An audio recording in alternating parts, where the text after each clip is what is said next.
Renukaswamy murder ಕೇಸ್ನಲ್ಲಿ ಮಣ್ಣು ಸಾಕ್ಷ್ಯವಾಗಿ ಸಂಗ್ರಹ ಮಾಡಲಾಗಿದೆ. ಡಿ ಗ್ಯಾಂಗ್ ವಿರುದ್ಧ ಪಟ್ಟಣಗೆರೆ ಶೆಡ್ನ ಮಣ್ಣು ಸಾಕ್ಷ್ಯವಾಯಿತು. ಕೊಲೆ ದಿನ ದರ್ಶನ್ ಮತ್ತು ವಿನಯ್ ರಾಘವೇಂದ್ರ ಈ ಮೂವರು ಕೂಡ ಧರಿಸಿದಂತಹ ಶೂನಲ್ಲಿ ಮತ್ತು ನಾಗರಾಜ್ ಚಪ್ಪಲಿಗೆ ಅಂಟಿದ್ದಂತಹ ಮಣ್ಣು ಇದೆಲ್ಲವನ್ನ ಕೂಡ ಪೊಲೀಸರು ಸಂಗ್ರಹಿಸಿದ್ರು. ಶೂ ಚಪ್ಪಲಿಗಳ ಮಣ್ಣಿನ ಜೊತೆಗೆ ಶೆಡ್ ಮಣ್ಣನ್ನ ಪರೀಕ್ಷೆಗಾಗಿ ಪೊಲೀಸರು ರವಾನಿಸಿದ್ರು. ಶೆಡ್ನಲ್ಲಿ ಇವರುಗಳು ಧರಿಸಿದಂತಹ ಶೂ ಚಪ್ಪಲಿಯಲ್ಲಿ ಅಲ್ಲಿ ಇರುವಂತಹ ಮಣ್ಣು ಇವರ ಶೂ ಚಪ್ಪಲಿಗಳಲ್ಲಿ ಮೆತ್ತಿಕೊಂಡಿದ್ದಂತಹ ಮಣ್ಣು ಒಂದೇನಾ ಅಂತ ತಿಳಿದುಕೊಳ್ಳೋದಕ್ಕೆ ಕೃಷಿ ವಿಜ್ಞಾನ ಕೇಂದ್ರಕ್ಕೆ ಕಳಿಸಿದ್ರು. ಅದರ ರಿಪೋರ್ಟ್ ಕೂಡ ಸಿಕ್ಕಿದೆ.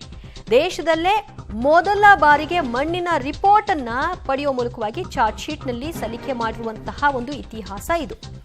ಪಟ್ಟಣಗೆರೆ ಶೆಡ್ನಲ್ಲಿರುವಂತಹ ಮಣ್ಣು ಮತ್ತು ಇವರ ಚಪ್ಪಲಿ ಶೂಗಳಲ್ಲಿ ಮೆತ್ಕೊಂಡಿದ್ದಂತಹ ಮಣ್ಣು ಎರಡೂ ಕೂಡ ಒಂದೇನಾ, ಇವರು ಅಲ್ಲಿ ಹೋಗಿದ್ರು ಅನ್ನೋದಕ್ಕೆ ಮತ್ತೊಂದು ಖಾತ್ರಿ ಪಡಿಸುವಂತಹ ಸಾಕ್ಷ್ಯ ಇದಾಗಿದೆ.